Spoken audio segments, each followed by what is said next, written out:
Hi everyone and welcome to Over the Rainbow Show with your host Bob Brown on Wednesday the 5th of September at 3 p.m. Eastern Time, 12 o'clock Pacific Time and 8 p.m. UK time. And to all the listeners from around the world, you can go to Beacon of Light Radio Chat on Facebook, or you can Skype me at Beacon Light Radio.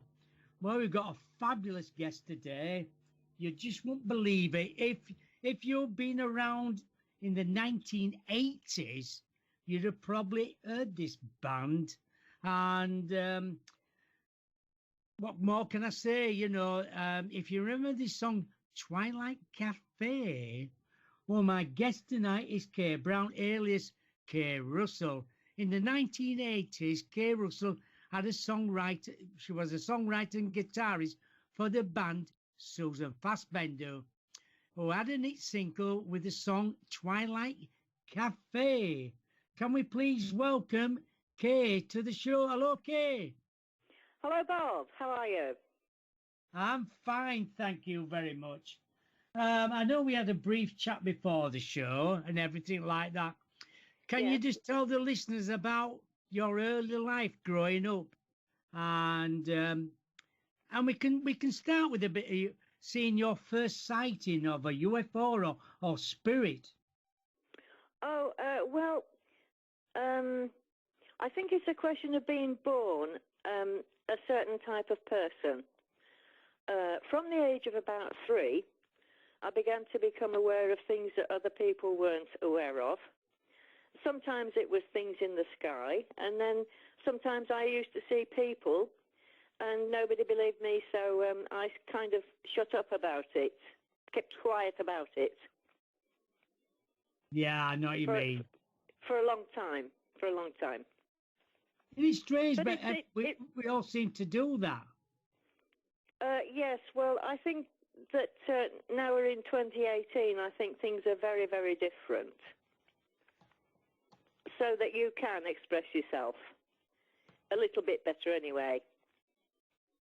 Oh, I can imagine. Can you let the listeners know a little bit about what you saw and what you believe in? When I was 3, I was sitting at the breakfast table because we lived with my grandma and granddad at the time, and I could see this mist in front of my eyes. And I pointed at it, and I said to my mother, what's that? What's that? I was just about talking, not many words at that age. What's that? And she said, those are the curtains. And I thought, well, my mother doesn't understand me, and if she doesn't, I don't think anybody else will either. And then, you get older, the same things were happening. And then when I was 8, I had the experience that's in the Tony Topping interview, which was a fascinating thing, but I didn't find it at all frightening, like most of the descriptions of these things are, at all. But anybody that wants to know about that, it's in that interview. And then, these things, both UFO experiences and what is generally called paranormal experiences, which just means more normal than normalcy. If you are not susceptible, what's the word? If you notice them and you continue to notice the experiences, all of these things happen in your perception all the time. And it's still going on now, and I'm 66 years old. Do you have any strange dreams then? Oh, yes, I have a lot of dreams. I think most people do. I did learn a technique. Someone taught me a technique about dreams, which is if you can wake up, or when you wake up, if you've got a pen and paper, or these days, of course, it's a mobile phone or something like that, and you can catch the images and possibly the music in my case, or the information, and write it down within a few seconds, takes a bit of doing that, within a few seconds, then you will find there's information there that you may have forgotten if you go back to sleep or get up and start making breakfast, this sort of thing. So it's a technique, and I learned it, and I still use it today. Do you ever get downloads for your music? How do you write your music? Do you get in? Do anybody help you with your thoughts in your head? Well, that's difficult to explain because I've been trained in music at schools and also at home as a child. And there are two ways of writing it. One is you can sit down and think, what does this person want me to write about? And you can kind of manufacture something. The very best songs, though, are ones that come straight into your mind from nowhere. I don't actually believe they come from nowhere, but it's a case of you can't prove where they are coming from, you see. And those are the best ones because they are inspirational ones. And the thing is about it, when we sadly lost, Susan, she was very young, she was 32, and we lost her, I was completely and utterly at a loss because I never learned to play the piano. I always wanted to learn to play the piano, and then suddenly, in 2010, a young man got hold of me and said, rang me up, so on and so forth, communications networks, all these things. And he said, well, I said, well, what do you do? And he said, well, I've got a band project, and my name is Ewan Mackenzie. Beautiful Scottish accent. I mean, you could listen to him all day talking and singing. And he plays keyboards. So now, some years on, he's somebody that I write lyrics for at the moment. But I could write music with him as well, except that we live too far away from each other, so it's not very practical. And I think that's marvellous for me at my age to suddenly come across somebody like that, I think it's great. Do you find it easy writing music then? I find words easier. I get a lot of music. Is it about, head. sometimes when some people write music, it's about something what's happened in their life or something like that. Well, things that happen in should I say, a life journey. Yeah, well, things that happen in your life, the chances are they've happened in somebody else's as well. Now, those can make a really good song because if you write it and put some nice music to it, or even some nasty music to it, like heavy metal type horrible row sort of thing, then they will relate to it. They'll think, ooh, yeah, I know what they mean in this song. And those are the best ones. Yeah, I suppose I can imagine it was as well, It's very similar, Bob, to the way a comedian works. Now, that sounds peculiar, but I'll tell you why. I've spent a lot of time on stage, over 30 years, on and off stage, and doing ordinary jobs in between, this sort of thing. And some of the time I've been on stage as part of a program of people going on stage in a venue. And sometimes there'll be a comedian on. And that comedian, if he can make, or she, Victoria Wood was very good at this. I met her several times. If you can make the audience realize that what you're being funny and making jokes about relates to something that they go, oh, yeah, and they relax and they start clapping, and it's a wonderful feeling, that. It really is. So it's similar. If you do a song that relates to other people, it works in a similar way to a comedian that's telling a joke and people know what they're talking about. Do you still see UFOs today then? Oh, yes, I get very often. But I don't have the equipment to kind of capture it and try to prove it, because proof is a very peculiar thing. Some people will accept an image, some people will not, no matter what you say, do, or show them. So, I think with UFOs, it's a question of people have to make their own mind up about it. And do they come round by your house regular then? Well, it doesn't matter where I am. they seem to be there. I live very near to a wood, only a small wood, but I'm about maybe 100 metres away, that's all, to the end of my street. And in there, I've seen a fair few things flying about, but also, and this is what I think you were asking me about, the two things coming together, the paranormal and the UFO type subject. In there, I've seen all sorts of things that don't even exist. So I thought, well, I'll research it. And I researched it. And apparently, there was a big building there, private land, with a big, like, mansion. Aristocratic people lived there. And two visitors, one was Arthur Conan Doyle, and another one was Florence Nightingale. This is in the past. Visited there. Now, these people believed in spiritualism.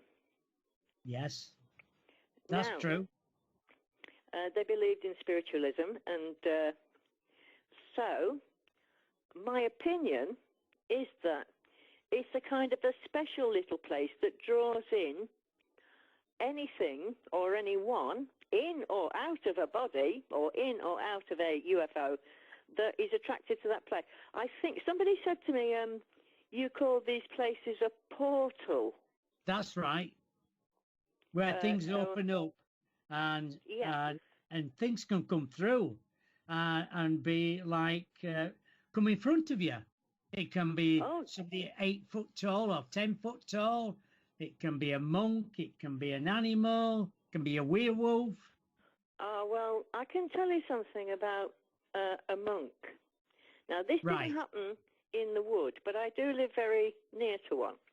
I was in my flat looking in the mirror, and behind me I saw a monk, you see, young man, male, and I could have sworn I'd known him before, and it was very, very odd. It really was. And then, you know, he just disappeared. This happens to me a lot. You must say I think you attract a lot of spirit. I think you've got energies what you don't really know you've got, and that's why things come around you. Well, right, I'll tell you a little story, and it's something that, it's quite true, and it's something that happens quite a bit. I went down into Castleford town, because I live in Castleford, West Yorkshire, UK. Yeah, I know how that is. And I was in a shop looking for some vitamins or something. And I approached the cashier. All the till malfunctioned. And the lights in the shop were flickering and the whole lot. And I thought, oh, this has happened before. And the girl just looked at me and she said, "You've got too much energy." and then I said, "Excuse me, darling, what did you say?" I didn't say anything. I'm going to go and get the supervisor. And this happens all the time.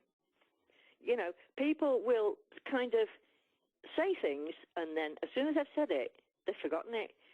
To me, that means someone else is speaking through them. Do you understand? Yes. I don't know how common it is, because you've got to be very, very careful not to scare people with this sort of thing, because although people are becoming a bit more aware, there are still many that are terrified of the whole thing, you know. So, you know, I try to be as careful as I can, but I do have a very, they call it in Yorkshire a big gob, which means I can't stop talking. It means I can't. Yeah, that's a typical Yorkshire saying, isn't it?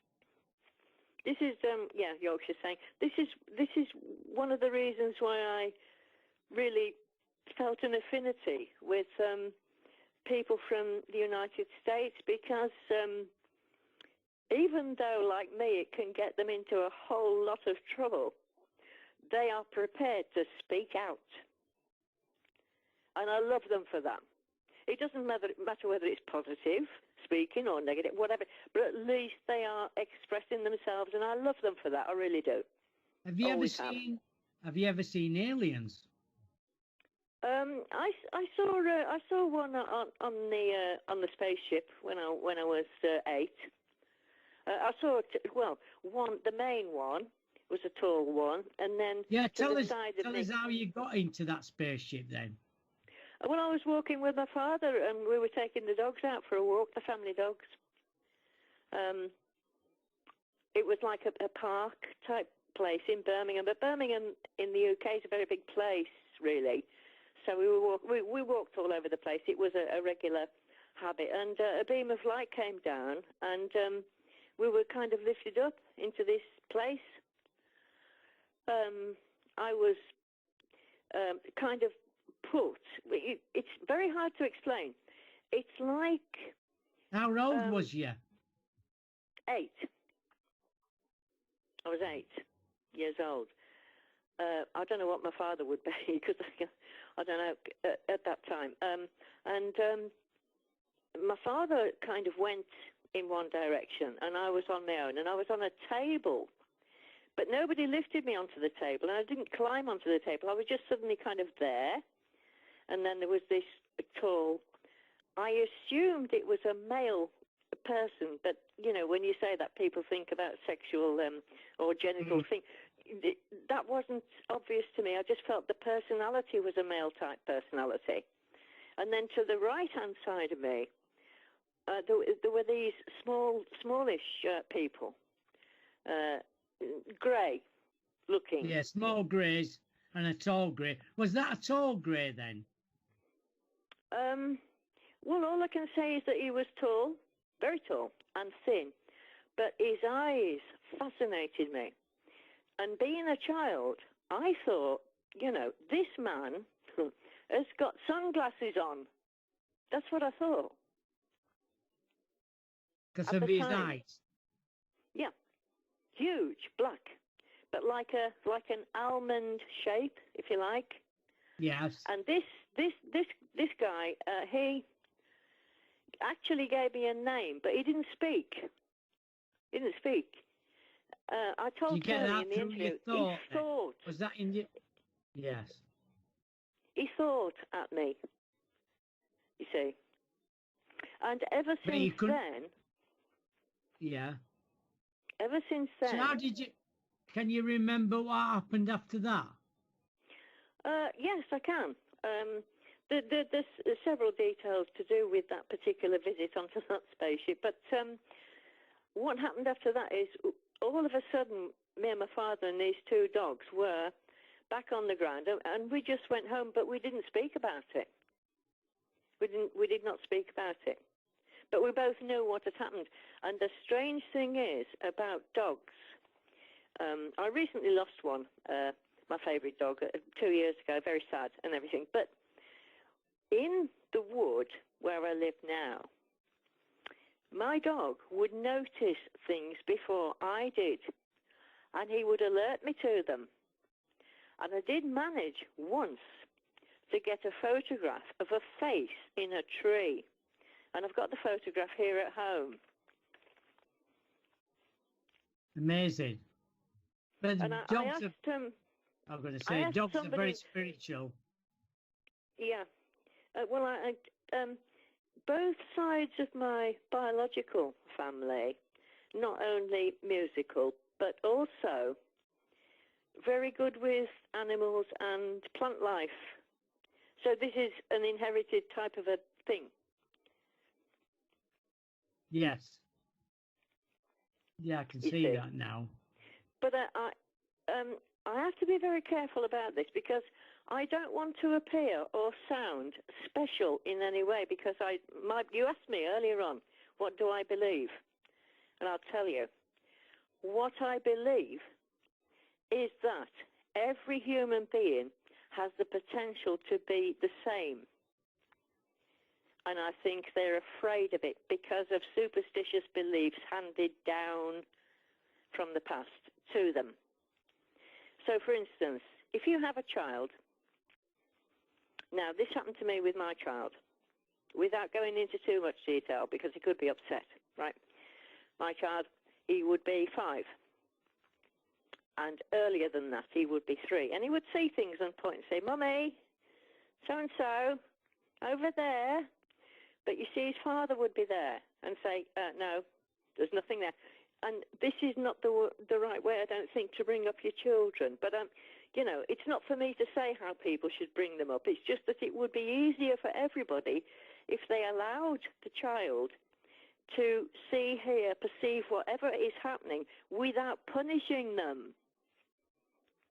That's what I think might be a better way around things. I'm going to say there's lots of children now what's growing up what see things now and tell their parents, because a lot of them, I know somebody's grandchild now, he sees things coming out of a wall, and he tells them in the morning, he said, a man came through that wall and picked me up and took me back into the wall.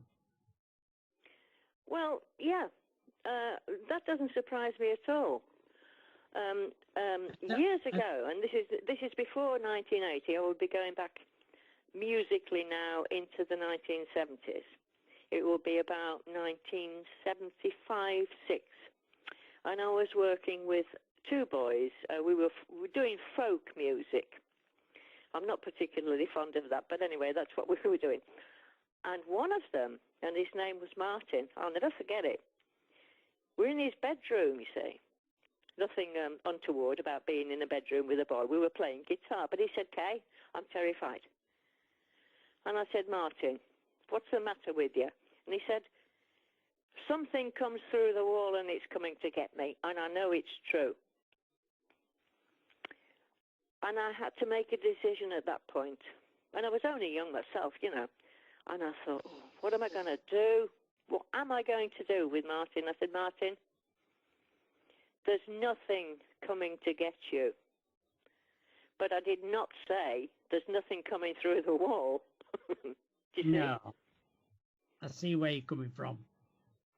But if you see, I don't know how other people approach what's called the unknown. I approach it like this. I have an experience which could be absolutely anything in the world. And I think about it first. Then I may read a book about it. And only then do I use the internet. So in other words, the information comes towards me from wherever first before I start investigating. And I think that's the best way to go about life. Because if you go rushing straight to the internet, there's all sorts on there. You know, all sorts. Of course there is, yeah. So you could be influenced by it. Do you understand? Yeah. Sometimes that could change your mind into something, what you go into your thoughts. Yeah, well, when I was still quite young, I would say I would be about 15, 16 years old. I had terrible anxiety at that time. It was to do with a family problem. And it upset me, and my grades at school went down, this sort of thing. And I was taken to see a psychotherapist, I suppose you'd call it.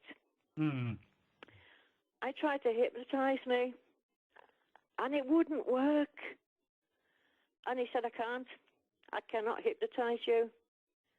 Well, much later on, by the time I was in my 30s and early 40s, then I investigated that, and apparently to be hypnotized, you have to give subconscious permission. If your subconscious mind doesn't want that to happen, there's no hypnotist can hypnotize you. I didn't know that either. Strange, isn't it? What's your spiritual beliefs then? What do you believe in? What do I believe in? Yeah. What's your spiritual beliefs then? I believe, well, it's very complicated. I wouldn't know how to start, really. I can try. All right, I'll try. All right. I believe that there is a vast intelligence which understands everything all together, maybe not in the same time as clock time, as I call it, is on the earth, but it's all happening, and we are all, every living being, which includes the earthworm and the grass and the dogs and the cats and everything else and the people and the so-called aliens, all are operating as one. But I cannot say that I believe in one God. I just can't say that. I was brought up to believe that, but I cannot kind of equate that with my experiences. Right. What do you think about other planets then? Do you think there's people living on other planets? Oh, definitely. No doubt about that at all. I mean, we're here, aren't we? So why wouldn't other people be elsewhere? I mean, there's a guy, I wish I could remember his name now you're talking to me about it, because he's on YouTube. He's an Oriental-looking type. He's a mathematician, very famous. I've got the name. No, not the name. I think his name begins with a capital M. And he said, being a mathematician on YouTube, ranting on, like I do, ranting, and he says, come on, do the math. In other words, he means, statistically speaking, if you're a mathematician, you're going to look at it this way. You're going to say, well, yeah, statistics show me, being a mathematician, that, of course, there are other beings on other planets.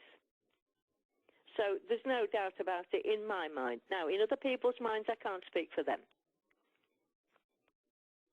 That's true. True. I'm going to change the subject.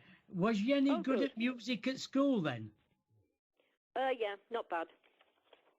Not bad. I was kind of, well, at the time I went to school, it was a little bit freer than it is now. I mean, the teacher was allowed to teach instead of filling in forms and dealing with a lot of data and stuff like that. And somebody looked at me. It was a young man. And he looked at me. He was trying to get young children to form a recorder group. You know, those whistly things that make row and they're out of tuning. And he looked at me and pointed. And I put my hand up, because in those days you put your hand up, you see, in school, in the class. So then there was me and my best friend called Stuart. I'll never forget him. He was my best friend for years. We lost him a few years ago. And another best friend of mine, a girl called Cynthia. And this young man was learning how to be a music teacher. In other words, what you'd call like an apprentice or something in this school. Yeah. Infants and junior school. I would be about 7. So he got us 3 together, and we formed a recorder group. So then we were on the school stage every morning at assembly playing the recorder in a group. And he was a wonderful young man, because he would take classical music and write it out himself in black, pen, black ink on music paper. You know that music paper, it's got 5 lines and this sort of thing, and a squiggly thing on the left-hand side. Yeah. And that's how I learned to read music. And he was capable of doing this. It was astonishing. He was only 17 at the time. So when you left school, what did you do with yourself? When I left grammar school, you mean? Yeah, did you go straight into music, or did you have to work? Well, first of all, my mother actually, I mean, no detriment to her, no disrespect to her, but she wanted me to go to university. And I said, no, I'm going to go out to work. So I went out to work, and I went to work for an insurance company in Birmingham. And then I decided I wanted to earn more money. So I went to another insurance company in Birmingham. But in both cases, I was going to college to learn contract law, which you have to do if you do insurance and all sorts of things. And they would not promote me. They would not promote me. In those days, they only promoted boys. And when I asked questions about this, they just said, well, you're going to get married, you'll have babies, it's not worth our while promote, But this is how it was then. I don't think it's quite as bad now. No. So I did that. But because I couldn't get any further in these office jobs, I thought, well, I'm going to learn to play the guitar a bit better than I played it at school, grammar school, and I'm going to really concentrate on it. So that's what I did. And then I went into the folk clubs. And also I've done a few working men's clubs and one minor talent competition, which wasn't on the TV. Thank the Lord for that. In them days, I'm going to say, Kay, when you went in them working men's clubs in them days, people smoked. Everybody was in before 8 o'clock because you got your seats. You had to get in there. What was it like doing the clubs in them days? Not very nice. Not very nice. Because at that time, you had to have behind you a drummer or something. And they would just supply these musicians. They hadn't got a clue what you were going to play or sing. So you were standing there doing your best with this terrible row. But of course, in those days, people drank a lot of beer in these places. So by the end of what they call the last spot, they didn't care what was going on. I know what you mean. So he progressed and went. What did you have to do? What did you do after doing the clubs then? Well, I decided to pack the clubs in, and then shortly before, this is going on a few years really, but shortly before meeting Susan, I decided to form my own music club in in Bradford. It was called the Vaults Bar, VAULTS. They had a little stage there, and I played guitar and sang there, and I had a guest, what you'd call a guest singer or a guest artist on, and that went on for quite a while, and apparently that's where Susan first saw me. Oh my God! And we made friends. You see, we made friends. And then what did you do when you got talking to her, and did you decide to do together? Well, it's a bit more gradual than that. Because when you do music on stage, you have to have a break. It's the law or something, is it? A break. Yeah. So you have a break, like you would at work. It's your break. You're going to have a sandwich, a cup of tea, this sort of thing. Well, in a pub, you don't have a sandwich and a cup of tea, do you? You have beer and a fag, you see. This is how it was in those days, beer and a fag.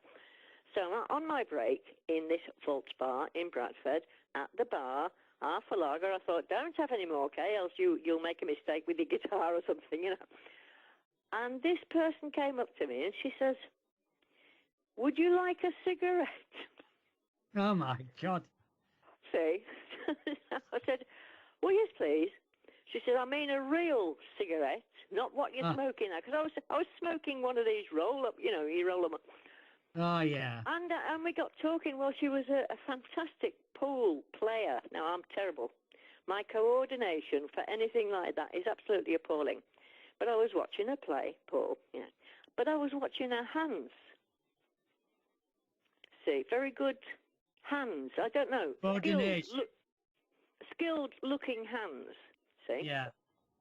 And then she won this game of pool and earned some money off some boys who weren't very pleased with her because you beat them. It's hilarious, this. And I went back to the bar and she says, my name's Susan.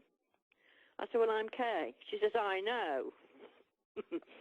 And then I said, well, I've got to go back on stage. Okay. But apparently, and I didn't know this until much later, she'd been following me around all over the place where I was singing for some reason. You see? Well, I didn't know that at the time, and she didn't tell me. I found out later from somebody else. And that's how we got together. And I asked her, I said, do you play anything yourself? You seem very interested in music. Yes, I play the piano. What was your first gig then? What, as a band? I mean, you two. Did you? You said you started with just you two at the beginning. Yes, it was just us two. And then we didn't really do any live performances. We went straight into a recording studio in Leeds and sort of practiced in there for a bit, just us two. And then the manager found us a drummer and a bass player. So they came into the studio as well, and then we did our first recordings. But we didn't play live until we'd got enough songs to do that. Can you remember your first gig then? Not offhand, no. Not offhand, I can't remember the very first one, no. But it will have been in the UK, and it probably will have been in Leeds. Maybe the Roundhouse in Leeds. That seems to ring a bell with me. But of course, these things are, it's a long time ago. Oh, I can imagine it is, but Susan were a good singer. Oh, excellent. And writer. A good singer and a good writer. And you see, I had to correct a few things about that because, in that sort of a occupation, sometimes you meet a journalist and the first thing they say to you is, "Hello, you two girls, who writes the words and who writes the music?" Well, it was astonishing because we couldn't answer them. Because it was like, and I've never come across this before or since, it was like being one person, not two people. Ah. Once we were in a room, it could be in the recording studio or it could be in a rehearsal somewhere, in a room, anything. It was like being one person. So we couldn't tell who was writing the words and who was writing the music. So he came out with the same. So he came out with the same words then, basically. Well, one of us would do a few words. The other one would. You know how? Right. You know twins, don't you? Biological twins. Yes. You know how one will finish the sentence that the other one started? Yes. It was like that. That's amazing, isn't it? And I suppose many a time, if the journalists came, they'd probably get it mixed up, did they? Well, it isn't the sort of thing that you can explain properly. If someone saw it happening, they would know. But Susan in particular was rather shy about the songwriting process. She would only allow me with her in a room. The songs were written between us, and then the other two boys in the band were kind of roped in to make a recording or to go on stage.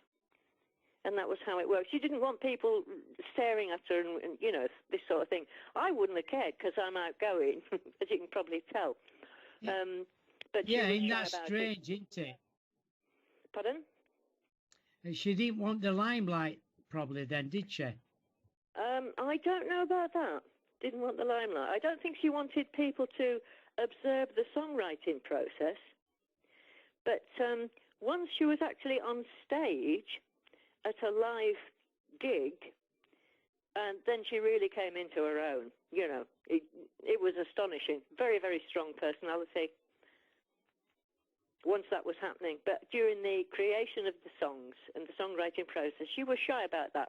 Not with me, but shy other people. She didn't want them to be looking at her. How many songs did you write then?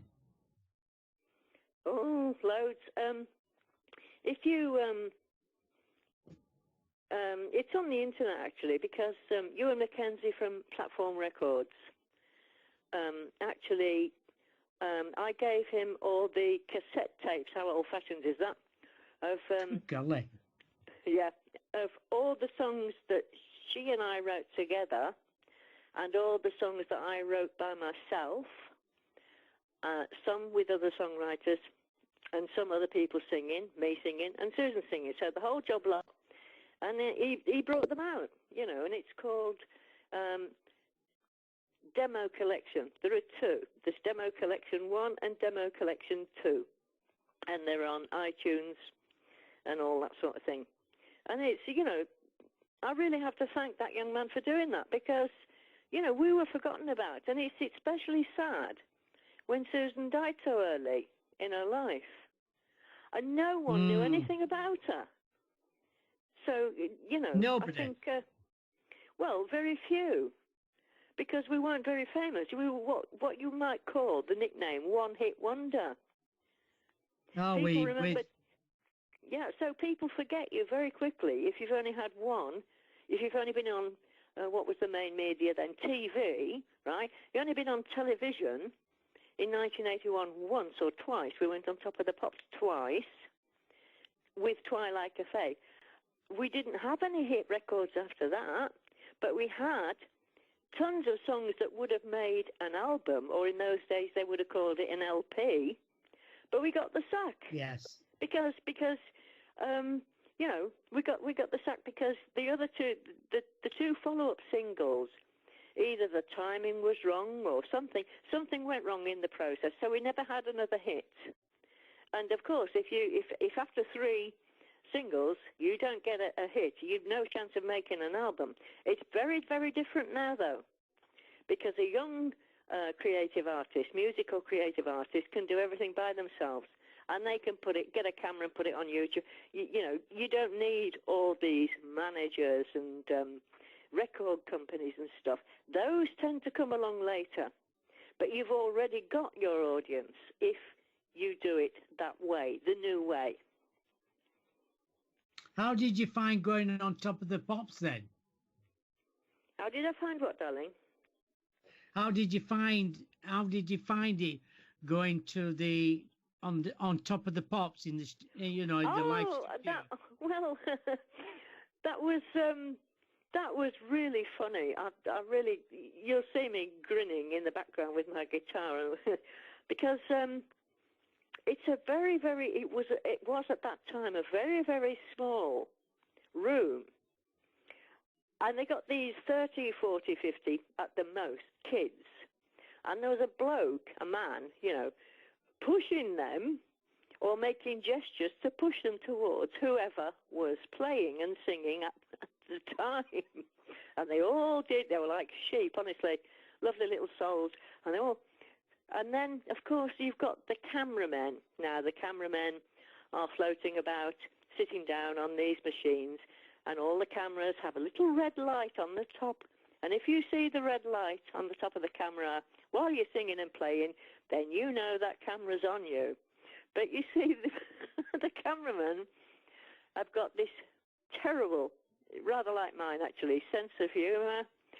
So if they want somebody to smile, they'll start making rude gestures and they go over the top of the camera. Over the top of the camera. See? Marvellous stuff. I really enjoyed it. I don't know whether Susan enjoyed any. She was great on stage and she loved that. But, before going on stage, it's terrible stage fright. Terrible. I used to have to coach her to get her on. Once she was on, she was absolutely fantastic. But getting her from a dressing room or something, or I think there's a lot of people room, like that in the business today. Find it very hard to get motivated to go up there and do and perform. But once they're up there, they're all right. They get so nervous. Yeah. Well, that's a funny thing. It works like this. A little bit of nervousness can make for a better performance. But you've not to allow it to get over the top. Otherwise, you might as well forget and do something else instead as a job. In my case, my father had me on stage at the age of 3. He used to do work in men's clubs as a part-time thing in the evenings. And in those days, you could take your 3-year-old little girl with you, and he just said, come up on stage. He played the drums in this situation. He gave me a couple of nylon, I think they were made of nylon, sticks to bash together by his side while he was playing the drums. So that's how I learned to play in time.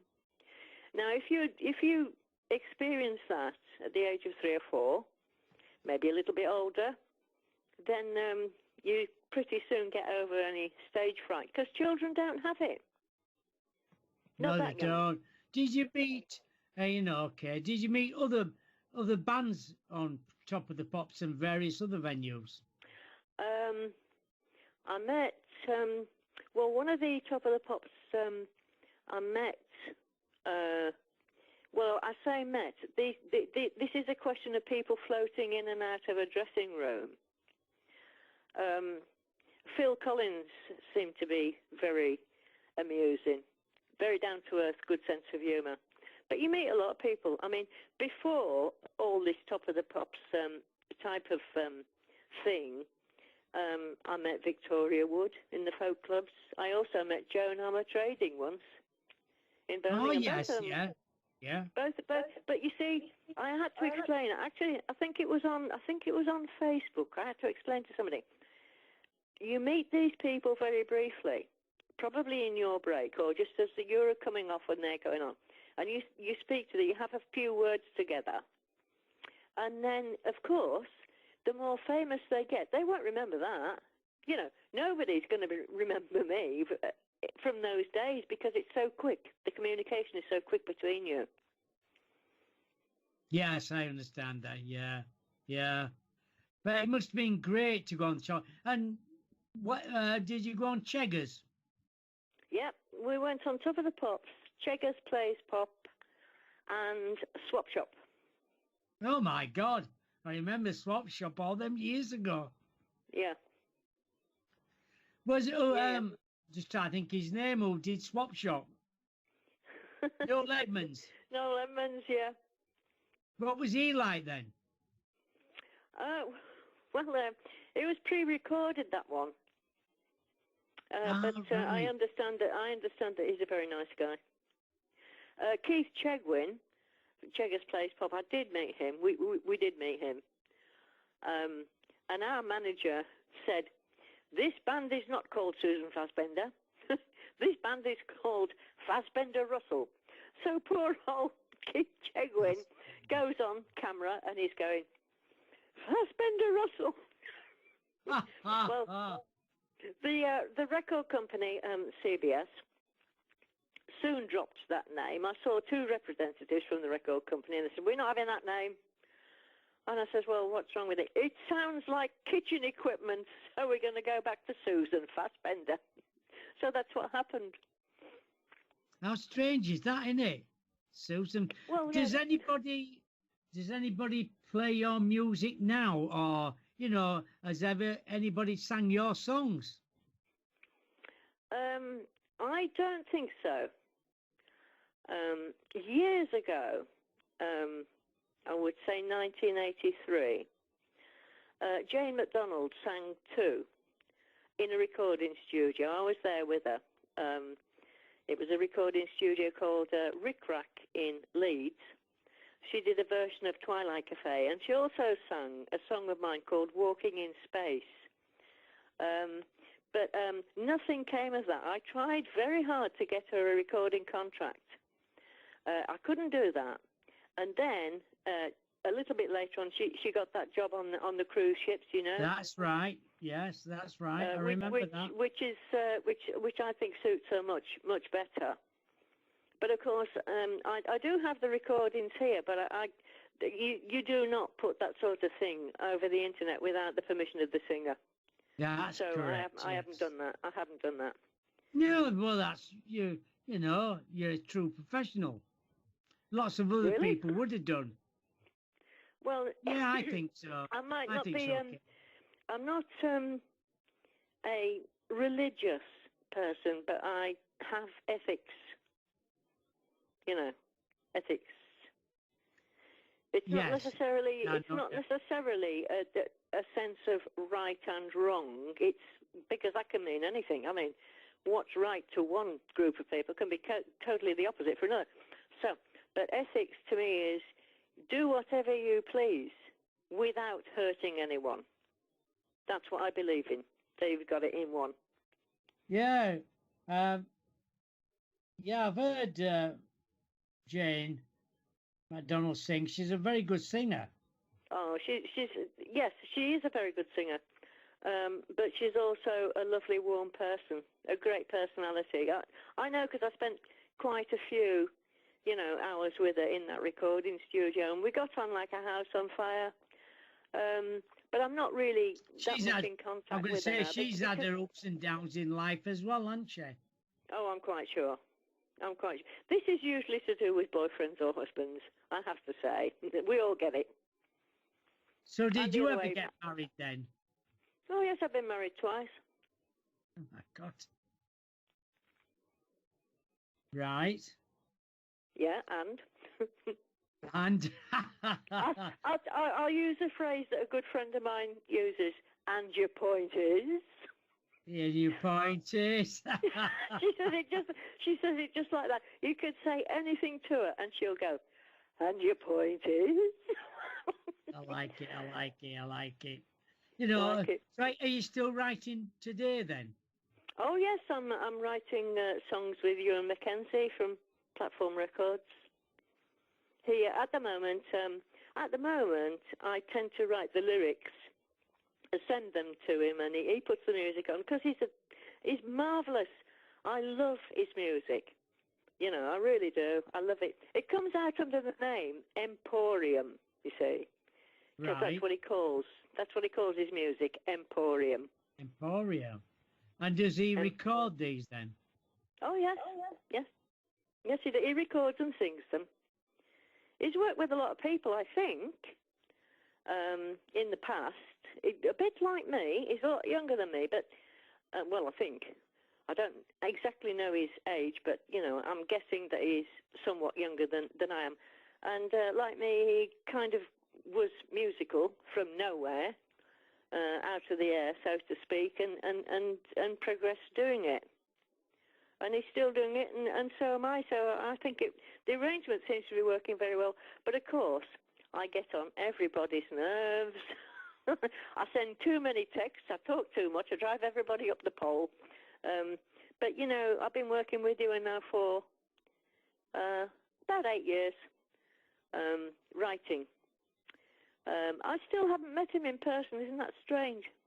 Yeah, that is strange. You've never met him but you spoke to him on the phone.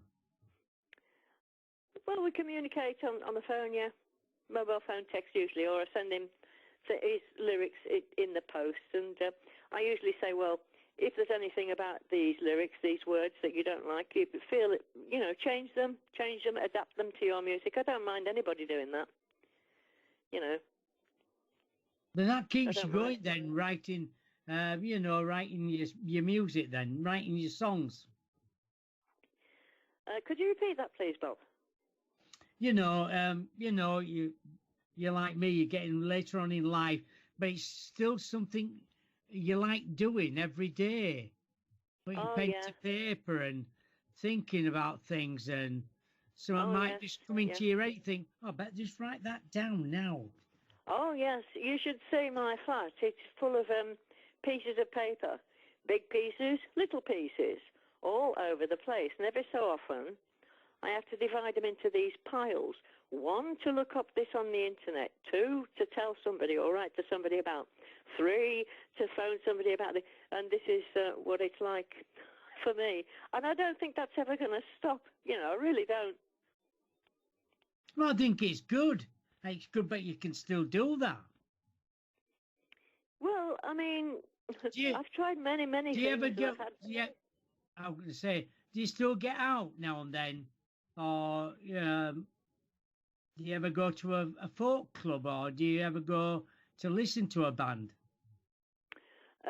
Most of the time now, and it's rare that I actually go out. But if I do, I go to pubs, local pubs, because I don't have a car or anything, you see, so I've got no transport. Right. So it means if I want to go further afield, it means taxis, and it's very expensive. But I watch DJs at the moment, mostly, and I get to know them because it's fascinating to watch them and to see the reaction of the people. That's what I do mainly now. There's a little working men's club only a few doors away from here, but I'm not keen on these places because they have committees, and you have to automatically do what the committee tells you, and I'm not very good at doing as I'm told, Bob. I know. Really I used to go not. to work men's club myself all them years ago, and if you got out of turn, you were bad. Sent it. Oh well, they didn't get a chance to bar me. I just walked out because I've lived in this flat now for 25 years. Oh my God. And I've spent a lot of time in that club, and also a lot of money together on my own and with local friends and things like this. And I thought, that is it. There was an unpleasant situation, which I won't go into detail about. It was an unpleasant situation. And a member of the committee grabbed hold of my arm and said, "Get out." You see? Mm. There were quite a few witnesses to this. No one would say anything. So I had no defense. I got no witnesses, nothing. So I just left. I came home. I wrote them a stinking letter and sent them their electronic ID key back. And I've never been in there since. There are some nice ones. There's another nice local one that I occasionally go to, but not often. Because I think that's probably because at the moment I'm busy writing, you see. And the more time you spend out, I mean, my main, because I'm a great, gardener, very enthusiastic gardener, and I've got quite a big garden at the back. Right. So in season, which they seem to be changing, don't they? We won't even go there, shall we? Climate change. But I spend a lot of time out there. And then when I had Jakey, my dog, of course, dogs need to be walked, and we used to love it. And so that sort of thing takes up time. So then I do that. I come in, what normal people do, I suppose. Housework, this sort of boring rubbish. And then I'm writing or having ideas. I think, really, I don't know, a description of a person. Yeah, I'm an ideas person. I get ideas for all sorts of things, and I write them down. It doesn't mean to say I can make them, happen, but I do get ideas. And what would you say to some people getting together now as a band, and what advice would you give them if they were just starting out on their way, hoping to make a fortune? Oh, well, that's very simple. Be as independent as you possibly can. Because if you practice hard and long enough, and you don't have lots of fights within the band, lots of clashing egos, this sort of thing, you can work it out that way, do whatever form of music you want, get it on camera, put it on the internet, and then see who approaches you. But do not sign anything unless you really, really have to. That's the advice I would give. Other people might have other advice, but that's what I would say. I should say you're spot on there, because there's lots of things now what can go wrong, and you're falling out. People get too many egos as well. I'm the leader of the band. I know, but on this planet, when have things not ever gone wrong? I mean, they're always going wrong. It's a matter of how you deal with it, isn't it? Yes, it is, yeah. Don't let the bar steward grind you down. You like that one? Yes, I do. Yes, I like that one. Yeah, that's because my headmistress at grammar school, her name was Miss Worthington. Well, I don't know whether you're aware of this, but in the Midlands at that time. Worthington was the name of a beer. Yes, it was. I know where you're coming from now. Right. Yes. So us girls, because it was an all-girls school, you see, horrible thing. I don't believe in single-sex anything, but anyway, that's by the by. So Miss Worthington, the headmistress, very, very old school, very strict. So we used to call her Boozy. Yeah, because there's an advert, weren't they? Yeah, because it was the name of beer. But she used to say, and she actually said it to my parents as well, the very unpleasant person, Kay has got no stickability. Well, she's right in one way, in the sense that some people find it impossible to stick to an ordinary job, 9 to 5, shift work, whatever. But I've certainly got stickability musically and also with words, and that's just me, you know. And I'm sure there's a lot of people, including a lot of young people, exactly the same as that. Exactly. Well, unfortunately, we've come to the end of the show.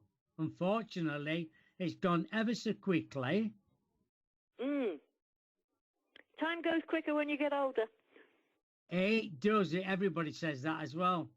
Yeah. Thank you to everybody in the chat room. Thank you to Jennifer being the producer of the show. Oh, thank you, Jennifer. Yes, yes. Lovely name, that. Yes, we'll speak to her in a minute after the show. Okay, then. My guest next on Friday is Chris Garcia. He's a psychic medium in America. He's on my show on Friday. And then next Wednesday, I've got Lorraine Carey on next Wednesday. She publishes books and writes books as well. Murder mysteries. She lives in Florida. Thank you to everybody else. Thank you to Kay for being on the show as well. And thank you, Bob. It's been absolutely wonderful. Thank you to everybody else. Bye for now.